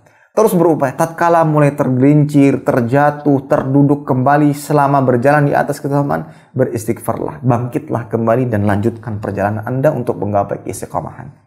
Terjatuh, istighfar, bangkit kembali. Terjatuh, istighfar, bangkit kembali. Terus sampai kapan? Sampai ajal tiba. Itulah petunjuk yang ada di dalam Islam bagi setiap hambanya yang berusaha untuk mendapatkan keistiqamahan di jalan Allah Azza wa Jalla. Ikhwatal iman azanallahu wa yakum jami'an, salah satu kaidah penting yang harus difahami dan diyakini oleh setiap hamba yang ingin mendapatkan keistiqamahan, bahwa istiqamah itu merupakan karunia dan pemberian Allah. Maka jangan pernah sombong dengan perbuatan ketaatan yang saat ini bisa dikerjakan. Ya, kemudian meremehkan orang-orang lain yang masih berbuat dosa dan maksiat. Itu dasar pemaksiat, itu nggak akan selamat dan semisalnya. Jangan pernah sombong. Kita bisa melakukan ketaatan, kita bisa melakukan kebaikan. Itu adalah karunia dan pemberian Allah. Ya, pemberian Allah. Maka jangan pernah sombong, jangan pernah ujub. Orang-orang yang ujub dan sombong dengan perbuatannya kemudian mencela orang-orang yang berbuat dosa dan meremehkannya, seakan-akan kemudian dia mengatakan ucapan-ucapan yang mendahului takdir Allah, Allah akan azab orang tersebut dengan cara apa? Dia digelincirkan di atas kesesatan, sementara orang yang tadinya akan diberikan petunjuk dan kembali kepada ketaatan. Maka jangan pernah. Ini yang harus difahami. Kaidah dalam istiqamah yang pertama yang harus difahami itu adalah karunia dan pemberian Allah Azza wa Jalla. Sebagaimana yang Allah tunjukkan dalam surat An-Nisa ayat 68, wala hadainahum siratan mustaqima, dan pasti kami akan berikan petunjuk kepada mereka, yaitu petunjuk yang menunjukkan kepada jalan yang lurus. Kemudian pula dalam surat An-Nur ayat 46, laqad anzalna ayatin mubayyinat wallahu yahdi man yasha'u ila siratal mustaqim. Sungguh kami telah menurunkan ayat-ayat yang memberikan penjelasan dan Allah memberikan petunjuk kepada siapa yang Ia kehendaki ke jalan yang lurus. Istiqamah itu adalah karunia Allah. Mampu memelihara, menjaga kebiasaan amal baik itu adalah karunia dan anugerah dari Allah Azza wa Jalla. Sekarang tugas kita bersyukurlah dan jagalah. Jangan sombong, jangan ujub, jangan riak atas perbuatan tersebut. Maka ikhwatal iman azanallahu wa ikum jami'an, dari kaidah ini dapat kita ambil pelajaran penting. Bagaimana cara hamba mendapatkan kemudahan dan keistiqamahan di atas agama. Yaitu dengan dua cara. Yang pertama doa, yang kedua adalah usaha. Anda ingin istiqamah, kita ingin istiqamah, kita semua ingin mendapatkan keistiqamahan, doa dan usaha. Yang pertama doa, sebagaimana yang senantiasa dilakukan oleh Nabi Shallallahu Alaihi Wasallam. Senantiasa dilakukan oleh Nabi Shallallahu Alaihi Wasallam. Sampai-sampai sahabat bertanya kepada Nabi, kenapa begitu banyak mengucapkan doa, ya muqallibal qulub, tsabbit qalbi ala dinik. Maka Nabi Shallallahu Alaihi Wasallam mengatakan bahwasanya hati manusia, jiwa manusia itu baina asabi'ain min asabi'ir rahman, di antara jari jemari Allah Azza wa Jalla, yuqallibu kaifa sya, yang mana Allah membolak-balikkan sesuai dengan kehendak Allah Azza wa Jalla. Maka dari itu hati, jiwa kita, diri kita ini yang mudah sekali berbolak-balik, terbawa arus, terbawa angin, ya, sesuai dengan lingkungan kita, yang pada akhirnya kita mudah sekali tergelincir. Maka minta kepada Allah Azza wa Jalla. Makanya Nabi SAW sering kali membaca doa, ya muqallibal qulub, tsabbit qalbi ala dinik. Ya wahai Rabb yang membolak-balikkan hati, tetapkanlah hatiku di atas agamamu. Ini ibarat doa yang kita katakan harus ada di setiap doa kita kepada Allah Azza wa Jalla. Ya. Begitu pula doa yang dikatakan oleh Syekhul Islam Ibnu Taimiyah, afdhalud du'a wa ahkamu. Doa yang paling afdal, yang paling ahkam, yang paling a'zam adalah doa yang terdapat dalam surat Al-Fatihah. Ihdinas siratal mustaqim. Ya Allah, berikanlah kepadaku petunjuk jalan yang lurus, petunjuk untuk meneliti jalan yang lurus. Doa, minta terus kepada Allah Azza wa Jalla untuk mendapatkan petunjuk. Kalau seandainya kita selamat ya di dunia ini, mendapatkan petunjuk untuk senantiasa mendapatkan petunjuk, maka itu kita akan mendapatkan kemudahan untuk menghadapi akhirat kelak. Dan sekali lagi, jangan pernah merasa aman dengan apa yang telah kita dapatkan saat ini. Alhamdulillah, ketaatan yang sampai saat ini kita lakukan, yang kita perbuat itu semua atas kemudahan yang Allah berikan. Bukan karena tenaga kita, bukan karena jerih payah kita pada dasar. Itu adalah kemudahan dari Allah Azza wa Jalla. Betapa banyak orang-orang kuat, orang-orang sehat tatkala ingin melakukan perbuatan tertentu tidak mampu. Tidak bisa. Entah karena ada halangan tertentu atau mungkin karena ada penghalang di hatinya yang pada akhirnya dia tidak melakukan ketaatan. Sehingga pada saat ini ketaatan yang dapat kita lakukan itu adalah karena karunia Allah. Maka dari itu jangan pernah lepas dari lisan kita doa dan memohon untuk senantiasa diberikan petunjuk oleh Allah Azza wa Jalla. Baik. Kemudian yang kedua adalah usaha. Seperti yang kita ketahui tadi, bahwasanya istiqamah itu bukan sesuatu yang mudah untuk didapatkan. Harus ada usaha, harus ada upaya sehingga Allah Azza wa Jalla dapat memberikan taufik kepada kita. Maka dari itu ikhwatal iman, sebagaimana disebutkan dalam hadis, istiqamah itu dituntut darinya as-sadat. Apa itu as-sadat? As-sadat adalah berusaha seoptimal mungkin, semaksimal mungkin. Bagaimana kita berjalan di muka bumi ini sesuai dengan apa yang diajarkan oleh Nabi Muhammad SAW. Itu namanya as-sadat. Dan itulah kunci istiqamah. Ya. Itulah kunci istiqamah. Ini usaha dan upaya yang semaksimal mungkin. Bagaimana kita istiqamah di atas agama adalah bagaimana setiap langkah kita dalam menjalani kehidupan kita, dalam kehidupan beragama, sesuai dengan Al-Quran dan Sunnah. Itu kunci istiqamah. Seperti yang pernah saya sampaikan di pertemuan yang lalu, kalau kita ingin istiqamah di setiap perbuatan dan kegiatan kita, terlebih lagi dalam ibadah, buatlah list kehidupan. Misalkan, seperti yang kita masalah toharah, bersuci, berwudu. Bagaimana niat wudu yang sesuai dengan tuntunan agama? Pelajari, tanyakan, dapat checklist. Alhamdulillah, saya sudah tahu dalilnya. Tanyakan kepada Ustaz, apa dalilnya? Setelah itu bagaimana tata rukun wudu? Bagaimana urutan sesuai dengan sunnah Nabi Sallallahu Alaihi Wasallam? Sudah tahu checklist. Alhamdulillah, pembahasan wudu, alhamdulillah saya sudah ketahui. Lanjut kepada ibadah berikutnya. Dan seterusnya. Yang terpenting juga masalah akidah. Buatlah checklist ilmu-ilmu yang harus kita pelajari, kemudian kita amalkan, dan jika bisa kita dakwahkan. Nah, ini diantara kunci tadi apa? Untuk mendapatkan keistiqamahan. Nah, ini dimaksud dengan as-sadat. Ya, bagaimana mengoptimalkan kehidupan kita untuk sesuai dengan apa yang diajarkan oleh Nabi Shallallahu Alaihi Wasallam. Maka Nabi Shallallahu Alaihi Wasallam mengatakan, fasaddidu wa qaribu wa abshiru, dan luruslah kalian, optimalkanlah perbuatan kalian untuk senantiasa istiqamah. Wa qaribu, dan dekatlah dan berikanlah kabar gembira. Dan di sini perintah untuk senantiasa istiqamah, dan inilah yang kita senantiasa dituntut. Seoptimal mungkin kita berusaha dan berupaya untuk menggapai keistiqamahan. Tidak belok ke kanan, tidak belok ke kiri, tidak terpengaruh dengan godaan ini dan godaan itu. Maka ada beberapa hal ya yang membuat kita bisa mendapatkan istiqamahan. Di antara usaha dan upaya ya yang bisa dilakukan oleh seorang hamba agar mendapatkan keistiqamahan. Kita sebutkan sebagai penutup. Yang pertama adalah fahami, dalami tauhid dengan benar. Fahami, dalami, amalkan tauhid dengan benar. Ya. Yaitu sebagaimana yang Allah sebutkan dalam surat Ibrahim ayat 27, "Yutsabbitullahu alladziina aamanu bil qawli tsabit fil hayatid dunya wa fil akhirah wa yudhillullahu dzalimin wa yaf'alullahu ma yasha." Allah meneguhkan iman orang-orang yang beriman dengan mengucapkan ucapan yang teguh. Apa yang dimaksud dengan ucapan yang teguh? Yaitu 2 kalimat syahadat. Asyhadu an la ilaha illallah wa asyhadu anna Muhammadar Rasulullah. Ingin istiqamah?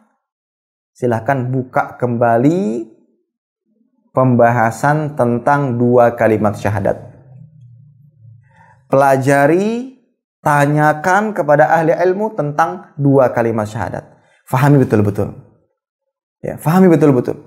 Orang-orang yang sudah tertancap di dalam hatinya ke tauhid dan akidah yang benar, mudah baginya dalam menjalankan ketaatan. Itu. Berbeda dengan orang yang belum ada tauhid dalam hatinya, belum tertancap dengan kuat dalam hatinya, maka sangat mungkin dia bisa mendapatkan petunjuk, namun mudah baginya untuk kembali kepada keburukan sebelumnya. Baik. Kemudian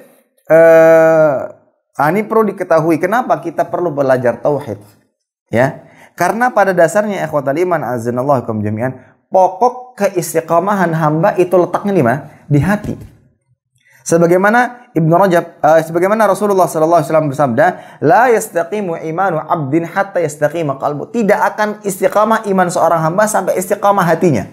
Maka dari ini dapat kita fahami penting sekali perkara tauhid yang tentunya itu berkaitan erat dengan iman seorang hamba dalam hatinya. Ya. Bagaimana mengimani akan adanya takdir Allah. Orang-orang yang biasanya nih ibadah, taat, tatkala menghadapi ujian yang amat berat, yang menyedihkan, hatinya belum siap, tauhidnya belum siap, akidahnya belum. Padahal ketaatan setiap harinya dia lakukan, ibadah yang selanjutnya dia lakukan senantiasa dia lakukan. Tapi ternyata hatinya tidak kuat, imannya tidak kuat, tauhidnya tidak kuat. Seringkali orang-orang tersebut karena tidak tahan dalam menerima cobaan, keluarlah dari lisan-lisannya yang tidak dibenarkan dalam Islam. Bersuudzon kepada Allah Azza wa Jalla. Maka berikutnya apa? Hilanglah keistiqamahan tersebut. Maka ini penting sekali. Yang harus difahami adalah bagaimana memantapkan tauhid pada diri seorang hamba, tentunya dengan mempelajarinya. Nah, yang kedua adalah mengkaji Al-Quran dan menghayati dan merenungkannya. Kenapa? Karena Allah Azza wa Jalla berfirman dalam surat An-Nahl ayat 102. Qul nazzalahu ruhul qudus min rabbika bil haqq liyuthabbital ladzina amanu wa huda wa busyra lil muslimin. Katakanlah, Ruhul Qudus yaitu malaikat Jibril menurunkan Al-Quran itu dari Rabbmu dengan benar untuk meneguhkan hati orang-orang yang beriman. Ternyata di balik mempelajari Al-Quran, mentadabburi Al-Quran, mengamalkan Al-Quran, buah yang didapatkan oleh hamba adalah keteguhan hati dan iman. Ya. Orang-orang yang biasa membaca Al-Quran, biasa mentadabburi Al-Quran, itulah yang akan dia dapatkan keteguhan hati dan iman. Berbeda dengan orang yang menjauhi Al-Quran. Kemudian yang berikutnya adalah iltizam, ya, yaitu senantiasa continue dalam menjalankan syariat Allah. Ini sebagaimana yang sudah kita sampaikan tadi, sedikit tapi continue itu lebih disukai oleh Allah Azza wa Jalla. Ahabbul a'mal ilallah adwamuha wa in qalla. Amalan yang sangat dicintai oleh Allah Azza wa Jalla adalah yang senantiasa dilakukan walaupun itu sedikit.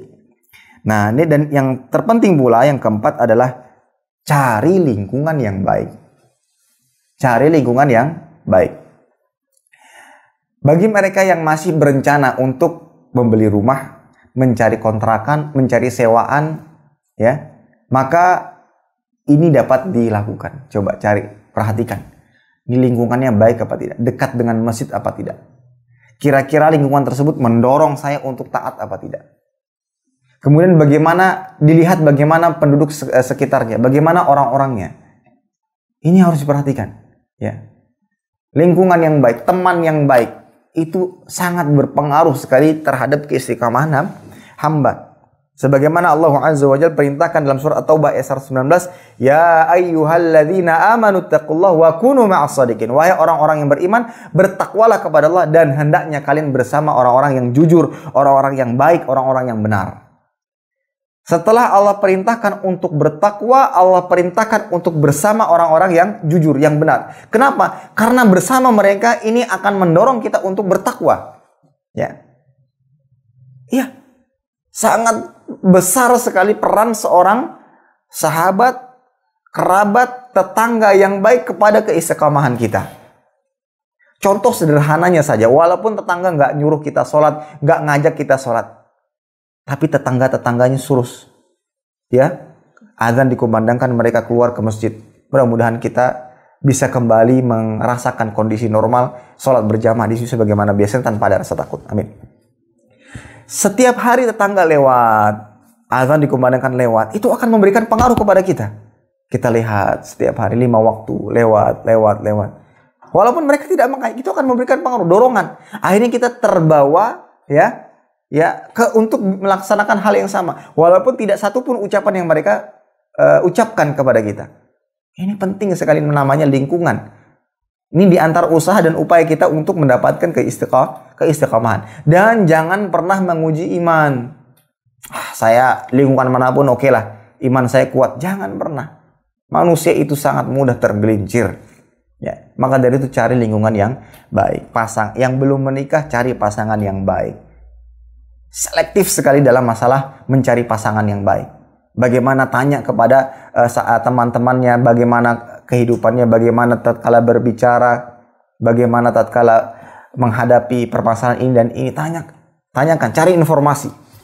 Jangan hanya bermodal tampang yang amat luar biasa yang menenangkan hati, karena itu hanya dinikmati hanya sesaat. Namun tatkala ditemukan akhlak yang buruk pada dirinya, maka kecantikan tersebut sirna begitu saja. Ketampanan tersebut sirna begitu saja. Berbeda dengan kalau cantik, kalau tampan, akhlak baik, agama baik, soleh, kaya, keturunan baik, nikmat surga dunia dah. Makanya kita harus lebih selektif dalam memilih pasangan. Kenapa? Karena tujuan kita di sini ada ingin istiqamah di atas agama. Kalau pasangan kita sulit, tidak taat, bagaimana? Dan jangan cari PR kita. Sebagian orang karena sudah tergila-gila dengan penampilan, cantiknya, tampannya, dia mengatakan, gampang Ustaz, nanti saya dakwah Ustaz. Ya kalau bisa. Bagaimana kalau seandainya Anda justru Anda yang terpengaruh seperti yang terjadi di beberapa kisah. Ya, karena terpukau dengan kecantikan, nikah dengan tujuan dakwah, pada akhirnya dia menjadi orang yang memiliki pemikiran khawarij. Ini tentunya tidak diinginkan. Ini berkaitan dengan lingkungan hidup kita.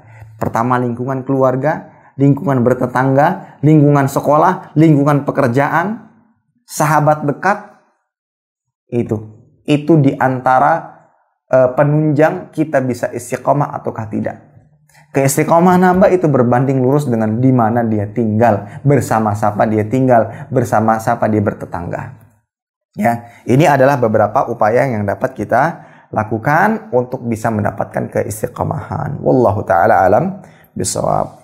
Mungkin ini kiranya yang bisa saya sampaikan pada kesempatan kali ini, dan kita menyelesaikan bab 87, yaitu perintah untuk memelihara kebiasaan amal baik. Dan tentunya kita berdoa kepada Allah Azza wa Jalla akan diberikan semoga diberikan taufik dalam menjaga, memelihara kebaikan-kebaikan yang pernah kita lakukan sebelumnya. Jangan pernah putus. Maka dari itu jangan terbawa nafsu. Ya, jangan terbawa nafsu semuanya dikerjakan yang pada akhirnya berhenti seketika di tengah jalan. Kan tapi sedikit tapi continue itu jauh lebih disukai oleh Allah Azza wa Jalla.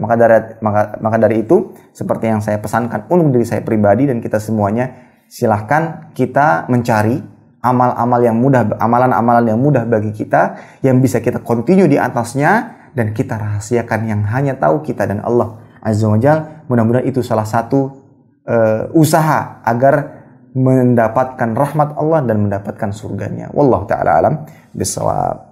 Baik, kita cukupkan sekian. Jika ada yang ingin ditanyakan, dipersilahkan.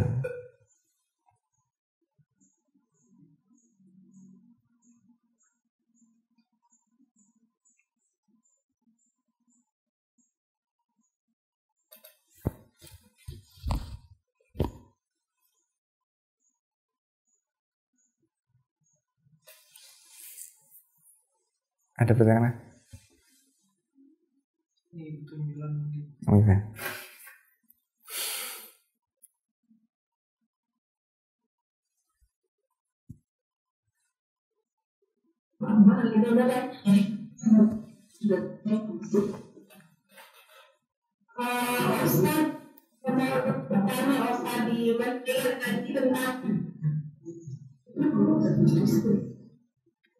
Terlalu dekat kayaknya. Itu dari semua golongan atau pribadi itu kita bisa kena dengan tidak ada perubahan gitu. Mohon maaf Bu, ayat surat apa tadi Bu? Tadi di bukunya itu surat ayat 11 ya. Oh ya ya. Jadi kan kadang ada suatu berita misalnya negara itu ada banjir atau apa, terus bisa dibilang ini Allah itu tidak akan berubah suatu begini kaumnya, Pak. Apakah itu akan semua ini padahal misalnya ada golongan yang gimana ya, yang baik gitu, gitu. Nah, baik, saya paham.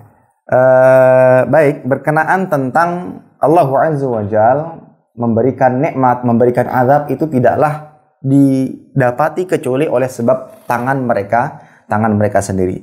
Seperti yang disampaikan tadi, bahwa bagaimana dengan sebuah tempat yang mendapatkan musibah, banjir, ujian, cobaan dan semisalnya, bukankah di sebagian penduduk daerah tersebut ada orang-orang yang beriman, ada orang-orang yang taat. Kenapa mereka juga ikut mendapatkan musibah tersebut? Nah, maka perlu difahami Bapak Ibu dan kaum muslimin muslimat dan Allah Subhanahu wa taala, bahwasanya Allah Azza wa Jalla memerintahkan kita tatkala kita mendapati lingkungan kita buruk, lingkungan kita tidak baik, kita diperintahkan untuk pindah. Ini yang pertama, ya. Tatkala kita mendapati lingkungan kita buruk, semuanya maksiat, semuanya perbuatan-perbuatan fasik, yang sulit bagi kita untuk menegakkan agama Islam, maka kita diperintahkan untuk pindah, berhijrah dari tempat tersebut ke tempat-tempat yang lebih baik. Karena bisa jadi orang-orang tersebut bisa mendapatkan keumuman azab dari Allah Azza wa Jalla disebabkan karena dia tinggal di tempat yang penuh dengan maksiat. Nah, ini jadi terkena imbas perbuatan orang-orang buruk disebabkan karena dia berada di lingkungan tersebut. Ya. Karena Allah Azza wa Jalla tidak hanya mengazab sebuah kaum itu dikhususkan kepada orang-orang tertentu saja. Bisa jadi Allah dengan berbagai macam maksiat yang tersebar luas tanpa ada pengingkaran, tanpa ada nahi mungkar, yang pada akhirnya Allah mengumumkan azab pada daerah tersebut. Maka dari itu, tatkala kita tidak lagi bisa menegakkan keperintah larangan di tempat tersebut, maka hendaknya kita pindah hijrah. Ini yang pertama yang perlu difahami. Nah, ini penting sekali berkaitan dengan lingkungan tadi Bu ya. Kemudian yang kedua, berkenaan tentang musibah atau azab yang didapatkan sebuah tempat, ya memang kita harus memilah dan memilih bagaimana komentar yang kita berikan. Oh, itu karena azab, itu karena dosa mereka. Ini hati-hati dengan perkataan tersebut. Memang menjadi pemahaman bagi siapapun juga bahwasanya Allah tidaklah memberikan azab, musibah kecuali ulah tangan mereka sendiri. Namun bukan berarti setiap musibah yang didapatkan oleh orang-orang tertentu, bahkan orang-orang kafir sekalipun, kemudian kita berkomentar di mana-mana, di media-media yang ada, kemudian mengatakan itu karena kekafiran kalian, itu karena. Ini adalah komentar yang tidak pada tempatnya. Maka dalam hal ini tumbuhkanlah kemanusiaan kita. Mudah-mudahan itu sebagai jalan hidayah mereka. Ya. Ya, ini harus pada tempatnya. Namun tatkala tidak ada musibah, tidak ada ujian dan kita sampaikan, hati-hati dengan perbuatan kufur, hati-hati dengan perbuatan dosa. Itu bisa mendatangkan bahaya, bisa mendatangkan musibah, bisa mendatangkan azab dan murka Allah Azza wa Jalla. Nah, itu kita sampaikan. Namun tatkala ada yang mendapatkan musibah, tidak bisa kita semena-mena mengatakan itu karena perbuatan kalian, itu karena. Ini justru menghilangkan khas daripada Islam yang senantiasa berdakwah di atas hikmah. Ya. Jadi ini yang bisa saya tangkap dari pertanyaan tersebut. Maka dari itu Allah Azza wa Jalla senantiasa memberikan petunjuk kepada hamba-hambanya untuk senantiasa kembali ke jalannya. Dan tentunya petunjuk tersebut harus diawali dengan adanya usaha dan upaya. Itulah maksud ayat. Innallaha la yughayyiru ma biqaumin hatta yughayyiru ma bi anfusihim. Sesungguhnya Allah tidaklah merubah suatu kaum sampai orang kaum tersebut merubah diri mereka sendiri. Dalam arti apapun yang mereka dapatkan itu sebenarnya disebabkan karena ulah tangan mereka sendiri. Ya. Tatkala dia mendapatkan kebaikan keistiqomahan, itu disebabkan karena adanya usaha dan upaya untuk istiqamah dari diri mereka. Tatkala mendapatkan musibah, itu mungkin teguran Allah untuk mereka agar mereka kembali ke jalan Allah Azza wa Jalla. Wallahu taala alam bisawab. Nah,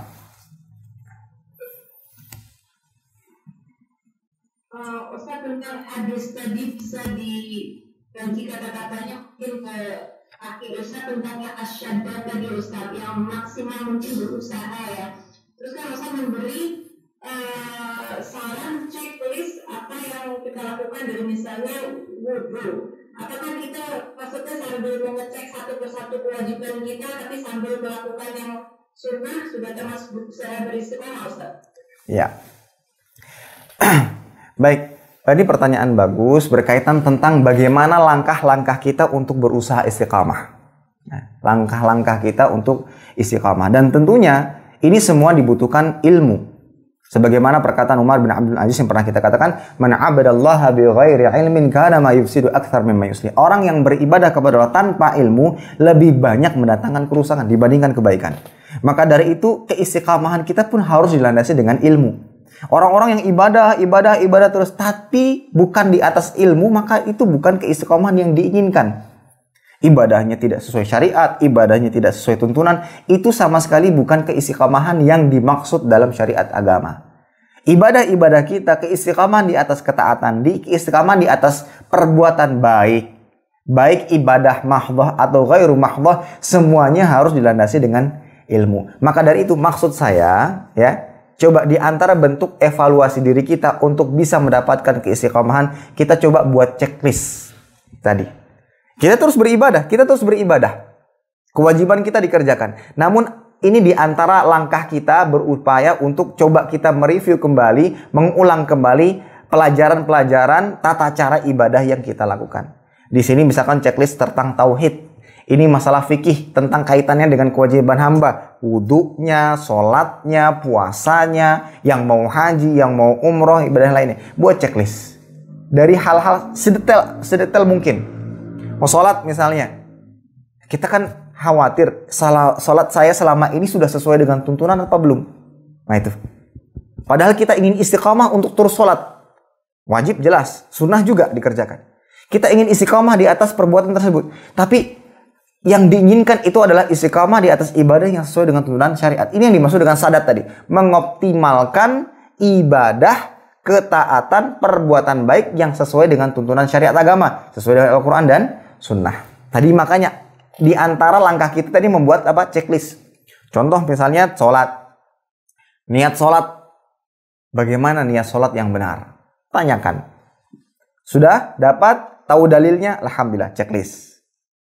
Berarti saat ini tatkala saya sholat, saya lakukan seperti apa yang saya dapatkan, apa yang saya ilmui. Sudah, lanjut berikutnya. Bagaimana takbir dan mengangkat tangan? Tanyakan, pelajari, tanyakan dalilnya. Ustadz, Ustadz bagaimana cara takbir, bagaimana cara mengangkat tangan? Caranya gini, tanyakan dalilnya. Ini bentuk kritis kita karena ingin tahu landasan ilmu agama. Faham, difahami, checklist. Alhamdulillah. Berarti untuk istiqamah di atas sholat nanti, lakukan sebagaimana yang kita ketahui ilmunya. Ya. Dan seterusnya, doa istiftah dan sampai dengan salam. Ya walaupun kita sambil melakukan ibadah yang lain, tapi kita perlahan landasi semua ibadah yang kita lakukan selama ini dengan ilmu. Bukan hanya sekedar, kenapa Anda takbir? Seperti itu. Ya karena kebanyakan orang di masjid kayak gitu takbirnya. Nah, bukan seperti itu. Kenapa Anda takbir? Karena sebagaimana Rasulullah ajarkan dalam hadis ini. Walaupun misalkan kita nggak hafal, ibu-ibu sekalian. Kita nggak hafal, tapi kita punya catatannya. Kita punya bukunya. Kita punya buku, makanya saya sarankan kita tuh punya buku fikih sendiri. Buku akidah sendiri yang sudah dikaji. Sehingga kita ada garis-garisnya, ada coretan-coretannya. Ketika ada yang bertanya, kenapa Anda bertakbir seperti itu sih? Karena saya bertakbir sebagaimana yang diajarkan oleh Nabi SAW disebutkan dalam hadis. Mana hadisnya? Mohon maaf, saya bukan ustadz, saya nggak hafal, tapi saya punya bukunya. Ini bukunya, ini lihat. Nah, itu menunjukkan apa? Checklist tadi. Sudah diceklis. Alhamdulillah saya sudah tahu. Ini letaknya, ini bukunya. Nah, penting namanya kajian kitab itu penting sekali. Dari akidah ada kajian kitabnya. Fikih ada kajian kitabnya. Nah, ini yang maksudnya checklist yang kita harapkan ibadah kita yang kita ingin istiqamah di atasnya, ibadah kita yang ingin kita pelihara, semuanya dilandasi dengan ilmu. Bukan sekedar terawang begitu saja. Ikut-ikutan tidak. Dan akan beda kepuasan seseorang yang ibadah di atas ilmu dengan ibadah yang sama sekali tidak didasari dengan ilmu, yang hanya sekedar ikut-ikut. Sangat berbeda. Bayangkan ibu sekalian, kaum muslimin dan muslimat dimana Allah Subhanahu wa taala, Anda takbir, Allahu Akbar. Ya. Anda tahu takbir seperti inilah yang diajarkan oleh Nabi sallallahu alaihi wasallam. Walaupun tidak secara langsung diajarkan, tapi melalui hadis-hadis yang beliau sampaikan. Itu akan berbeda kepuasan kita dalam beribadah. Dan kita ingin istiqomah di atas salat seperti ini. Maka ini di antara apa tadi? Tips bagaimana seorang bisa istiqamah untuk terus di atas istiqamah di atas ibadah dan ketaatan kepada Allah Azza wa Jalla. Wallahu taala alam bissawab. Nah. Yang lain? Putus-putus suaranya tentang ayat berapa Ustaz yang tadi Quran billah. Tadi sama satu lagi tentang ayat bahwa mengaji Al-Quran dan mentadabburnya itu ayat 102, tapi surat apa tadi Ustaz? Ada dua ayat itu yang saya suaranya putus tadi nggak dengar Ustaz. Apa namanya? Minta ayatnya, minta. Ya, suratnya Quran billah terus mustaqim. Oh ya, itu kalau qul amantu billah itu mustaqim itu hadis. Jadi ada salah seorang sahabat yang meminta nasihat kepada Nabi Shallallahu Alaihi Wasallam yang beliau ingin amalkan dan tidak perlu lagi menanyakan kepada yang selainnya. Maka Nabi memberikan nasihat, qul amantu billah mustaqim, katakanlah, ucapkanlah aku beriman kepada Allah Azza wa Jalla dan beristiqamahlah. Itu adalah pesan Nabi Shallallahu Alaihi Wasallam kepada sahabat tersebut. Dan dua kalimat sederhana ini mencakup segala hal dalam urusan agama. Adapun di antara tips istiqamah tadi, usaha dan upaya untuk istiqamah adalah mengkaji Al-Quran dengan menghayati dan merenungkannya. Nah, ini sebagaimana yang Allah sebutkan dalam surat An-Nahl ayat 102. Ya, surat An-Nahl ayat 102. Nah, jadi ayat tersebut, di dalam ayat tersebut Allah sebutkan bahwasanya Al-Quran yang Allah turunkan kepada Nabi Muhammad SAW melalui malaikat Jibril itu liyuthabbital ladzina amanu, untuk meneguhkan, menetapkan langkah-langkah orang-orang yang beriman, sebagai petunjuk dan sebagai kabar gembira bagi orang-orang yang beriman. Nah, Allah ta'ala misal. Ustaz tadi yang Ustaz jelaskan bahwa Allah janjikan sampai ajal kita kalau kita menjaga keistiqomahan. Nah. Sedangkan di masa tua mungkin kita akan merasakan beda dan melakukan keistiqomahan itu yang mungkin akan meminta bantuan dengan anak atau cucu untuk melakukan kebiasaan kita yang bisa bersedekah atau apa itu bagaimana Ustaz? Kan susah untuk menyembunyikan atau gimana gitu Ustaz. Baik. Tapi Allah kita sampai ajal. Nah. Kita menjaga. Baik. Berkaitan dengan hal tersebut, jadi gini, dalam melakukan sebuah amalan yang kita berusaha untuk menyembunyikannya, kita sesuaikan dengan batas kemampuan kita. Dan bukan berarti hanya sekedar sedekah yang bisa kita lakukan, yang bisa kita istiqomahkan di atasnya. Bisa dengan zikir, bisa dengan sholat malam, walaupun dalam kondisi tua bisa sholat malam, ya kan? Bisa kita lakukan, ya. Sedekah bisa kita lakukan. Kalau seandainya di masa tua kita terbiasa sedekah, tak mampu bersedekah dengan usaha sendiri, mungkin karena keterbatasan tenaga yang mungkin sudah tua dan semisalnya, maka tidak masalah kita minta bantuan kepada anak-anak. Kenapa? Karena mungkin itu lebih terjaga kepada anak. Apa yang perlu kita sombongkan kepada anak-anak?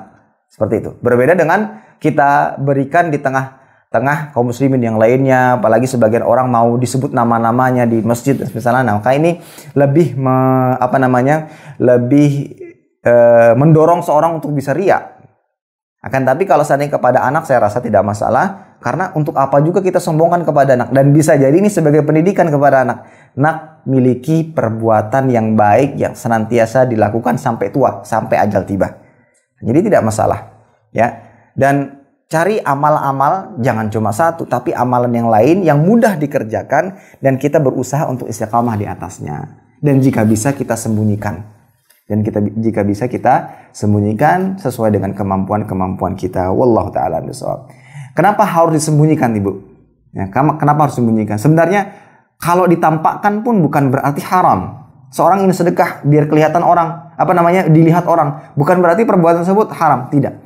Karena tadi sebagaimana Sufyan Ats-Tsauri mengatakan, ma'alazdu syai'an asyadda 'alayya min niyati. Tidak ada sesuatu yang begitu sulit untuk aku obati kecuali niat. Ya. Karena apa? Karena hati itu berbolak-balik. Itu kenapa ada perintah dalam Islam, anjuran dalam Islam untuk menyembunyikan amal kebaikan, karena ingin lebih menjaga keikhlasan. Ya, seseorang ketika bersedekah banyak, membangun ini, membangun itu, membangun ini, bukan berarti besarnya yang dia sedekahkan itu akan mengalahkan sholat malam yang tidak ketahuan. Oh, ini kan sedekahnya miliaran rupiah, Ustaz. Bukan itu yang memberatkan timbangan perbuatan, bukan. Tapi ikhlasnya. Rubba amalin shaghirin tukabbiruhu niyah, wa rubba amalin kabirin tusaghiruhu niyah. Betapa banyak amalan yang kecil, tapi dibesarkan oleh niat. Dan betapa banyak amalan yang besar, tapi dikecilkan oleh niat. Jadi bukan perkara banyaknya sedekah, bukan. Tapi itulah kenapa kita menyembunyikan. Ya, karena khawatir jatuh kepada riya. Bukan berarti karena takut riya akhirnya tinggalkan, tidak. Kita khawatir jatuh pada riya, tapi kita berusaha dengan langkah yang lain, mungkin dengan cara menyembunyikan. Namun kalau sudah tua, tadi sebagaimana diceritakan, minta bantu anak, ya tidak mengapa. Apalagi itu sebenarnya sebagai pendidikan kepada anak-anak. Wallahu ta'ala a'lam bishawab. Nah.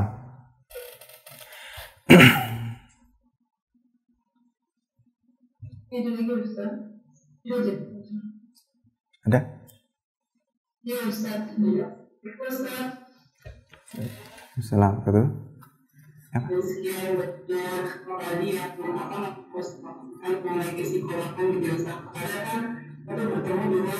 Tiba-tiba suka sedikit demi sedikit. Nggak sakit gitu. Sebetulnya apa yang Ustaz mungkin apa gitu yang bisa merusak istiqomah itu sendiri apa gitu. Terima kasih. Merusak amalan di istiqomah itu. Baik. Tentang amalan-amalan yang bisa perbuatan-perbuatan yang bisa merusak keistiqomahan, bisa kita katakan banyak, ya, sangat banyak. Yang tadi hilangnya keikhlasan, itu di antara penyebab besar yang bisa menghilangkan keistiqomahan. Yang pada awalnya dia melakukan perbuatan, contoh menolong orang lain, bersedekah kepada orang lain, atau ibadah sholat dan semisalnya. Tatkala dia melakukan ibadah tersebut bukan karena Allah, tapi karena orang lain, dilihat, ya. Karena intinya bukan karena Allah Azza wa Jalla. Tatkala dia mendapatkan halangan tertentu, ya, dan dia tidak gapai tujuan tersebut, tujuan dilihat, tujuan dipuji, itu dikatakan 100% mungkin dia akan berhenti melakukannya. Karena tujuannya bukan karena Allah, ya. Ya misalnya tadi membantu orang lain, ternyata orang yang dibantu ini kok malah berbuat buruk kepada kita. Akhirnya terucap macam-macam, ya. Akhirnya kita sebut semua kebaikan kita. Kamu itu sudah dibantu gak? Tadi kalau seandainya orang-orang ikhlas, ya dia sabar. Dia mungkin tetap bersedekah. Karena yang dia cari bukan pujian orang tersebut. Yang dia cari bukan balasan kebaikan pamrih dari orang tersebut. Karena yang dia cari adalah balasannya dari Allah. Ya. Nah itu. Ini diantara perusak besar, yaitu hilangnya keikhlasan pada diri kita. Kemudian selanjutnya tadi kita katakan ibadah tanpa ilmu, perbuatan baik tanpa ilmu itu diantara yang merusak juga keistiqomahan hamba. Ya, iya, apa ibadah-ibadah yang dilakukan tanpa ilmu tuh bisa merusak ibadah seorang hamba. Karena ya itu bukan keistiqomahan yang diinginkan di dalam Islam. Berbeda orang yang ibadahnya karena ilmu, landasannya ilmu, itu yang akan senantiasa mendorongnya untuk istiqamah. Apalagi dia tahu, nih ibadah ini keutamaannya itu akan mendorongnya kuat untuk untuk istiqamah di atas agama. Namun yang catatan pertama yang penting tadi itu masalah keikhlasan ibu-ibu sekalian. Amalan yang selama ini kita lakukan tuh karena apa? Sedekah, membantu orang lain, ya. Mengajarkan sesuatu. Ini terutama para pengajar nih. Ini juga teruji nih. Dia mengajar anak-anak ilmu agama. Ternyata anak-anaknya bandel. Banyak sekali yang justru berbuat buruk kepada gurunya. Ini hati-hati. Saya mengajarkan dia ini karena apa? Apakah saya karena tugas saya sebagai guru, karena saya digaji, atau karena Allah Azza wa Jalla? Kan berbeda. Nah, di situ yang nantinya akan mempengaruhi keistiqomahannya di atas perbuatan tersebut. Kalau istiqamah, kalau ikhlas karena Allah Azza wa Jalla, apapun yang rintangan yang dia hadapi, yang dia temukan, dia akan terus berusaha dan dia akan terus istiqamah di atas kebiasaan baik tersebut. Wallahu taala alam bisawab. Nah. Ustaz, ada pertanyaan dari message ke saya. Nah. Tadi Ustaz bilang amalan sholat malam diharapkan istiqomah dan tidak ada satupun yang tahu. Bagaimana dengan cerita suatu hari Nabi Muhammad SAW bertanya, siapakah hari ini sudah beramal, puasa, sholat malam, menengok orang sakit di depan para sahabatnya. Dan ada beberapa sahabat terutama Abu Bakar radhiyallahu anhu mengacungkan tangan. Bagaimana dengan itu? Terus orang yang bertanya ini Ustaz mengikuti mungkin ritual mengecek list apa yang sudah dikerjakan, apakah itu disyariatkan atau dibikin ditanya gitu Ustaz.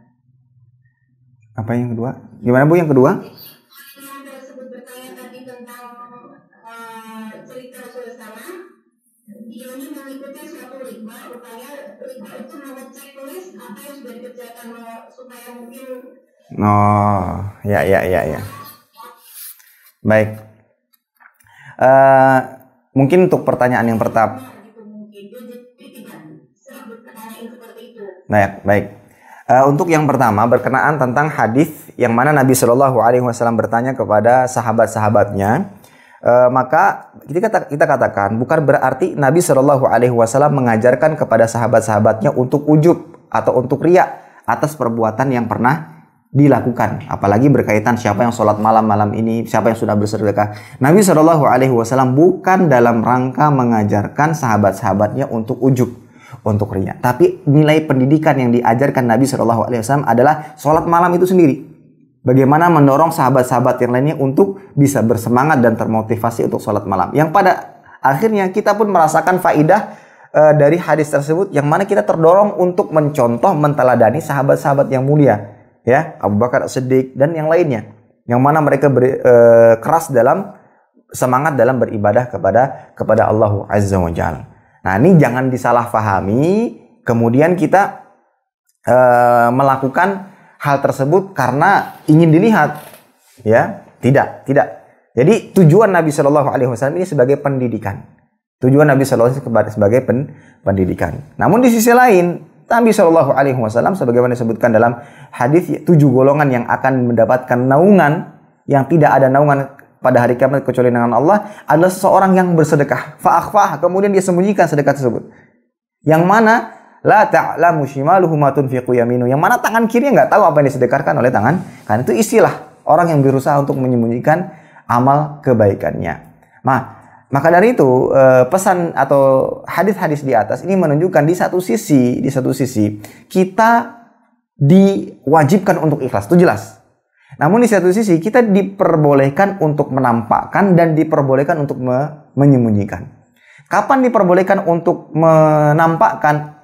Karena sebuah tujuan, ya, karena sebuah tujuan untuk memberikan pendidikan dan pengajaran kepada orang lain. Dan ini mungkin bagi orang-orang yang memiliki berperan sebagai seorang ustadz misalnya, berperan sebagai seorang pendidik, orang tua kepada anaknya, memberikan contoh. Coba dikumpulkan anak-anaknya, siapa yang malam tadi sholat malam, misalkan nih anak-anaknya di hadapannya, mungkin sholat malam. Nah, dia jadi contoh ya, coba yang lain coba diikuti dalam rangka pendidikan. Namun di sisi lain tetap diajarkan kepada anak-anak tentang keikhlasan.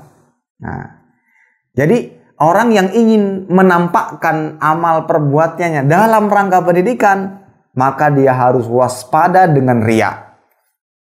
Harus menjaga keikhlasannya. Ini tantangan bagi orang yang ingin memberikan pengajaran pendidikan kepada orang lain tentang perbuatan baik. Nah, itulah yang dilakukan oleh Nabi Shallallahu Alaihi Wasallam. Dan kita tidak meragukan bagaimana luar biasanya para sahabat berusaha untuk ikhlas, berusaha untuk menjaga hatinya. Nah, kalau seandainya ada muncul kekhawatiran kita jatuh kepada riya dan kita lebih ingin menjaga keikhlasan kita, maka kita sembunyikan amalan kita. Dan ini lebih terjaga bagi hati seorang hamba. Jadi lihat dari maslahat dan madaratnya. Ya, lihat maslahat dan madaratnya. Dan bukan berarti semua amalan disembunyikan juga. Karena ada amal-amalan yang nggak mau kita tampakkan. Contoh bagi laki-laki sholat berjamaah di masjid. Nah terus haji umroh, gimana kita menyembunyikannya? Saya mau menyembunyikan haji dan umroh, saya hajinya nggak di Mekah, saya hajinya di tempat lain, nggak bisa. Nah, tapi ada amalan-amalan yang mungkin bagi kita untuk kita sembunyikan. Nah itu yang kita sembunyikan, ingin menjaga keikhlasan pada amalan tersebut. Namun kalau amalan-amalan yang memang harus ditampakkan, ya kita tampakkan, namun tetap kita jaga hati kita bentengi hati kita untuk ikhlas. Maka ini harus difahami dalam memahami hadis di atas, bukan berarti itu sebagai kebolehan kita sebut-sebut, tidak. Itu bukan dalil untuk kebolehan untuk menyebut-nyebut. Ya, bagi mereka yang ingin menampakkan dalam rangka pendidikan, jaga keikhlasannya, hati-hati jatuh kepada riya. Baik, adapun yang kedua tadi tentang mungkin mengikuti sebuah pertemuan liqa atau semisalnya, dan setiap kali kedatangan di absen. Ayo siapa yang sudah sholat, siapa yang ini. Wallahu a'lam bishawab. Tatkala perbuatan tersebut diyakini akan adanya keutamaan tertentu dan semisalnya, maka ini tentunya tidak dianjurkan karena tidak ada contoh dari Nabi Shallallahu Alaihi Wasallam tatkala itu dijadikan kebiasaan dalam melakukan hal tersebut. Akan tetapi kalau dalam rangka pendidikan, nah ini berbeda ya. Ini dalam rangka pendidikan, sebagaimana seorang ayah memberikan pendidikan kepada anak-anaknya, maka mungkin itu dilakukan. Tapi dengan catatan jangan terlalu sering. Ya, jangan terlalu sering. Kalau seandainya setiap hari ini akan menjadikan kebiasaan. Saya mau menampakkan nih kepada kawan-kawan ini, saya sholat malam. Ini akan menjadikan orang-orang terbiasa dengan menyebutkan kebaikan. Namun bisa sesekali boleh. Ini seperti kayak di pesantren. Terkadang sebulan sekali sang ustadz langsung bertanya kepada santri-santrinya, siapa yang sudah menyelesaikan hafalan surat ini? Sesekali. Itu tuh tanpa ada persiapan dari anak-anak. Jadi murni betul-betul apa yang dia kerjakan. Tapi kalau seandainya setiap hari ada jadwalnya pengecekan, sholat, ibadah yang lainnya, maka pada malam harinya dia akan mempersiapkan, saya ini besok mau ditanya ini, saya harus lakukan. Besok saya akan ditanya baca Quran, saya harus khatamkan. Besok saya ditanya tentang puasa, berarti saya harus puasa malam ini. Nah, kalau seandainya dijadikan jadwal tertentu, agenda rutin, ini akan menghilangkan keikhlasan.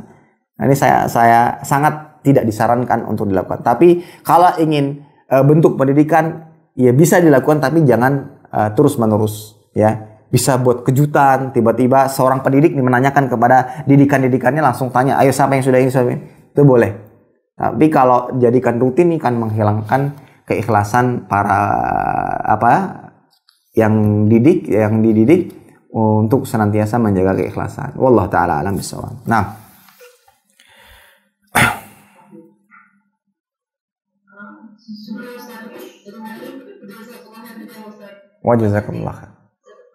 Wajazakumullah khairan. Baik.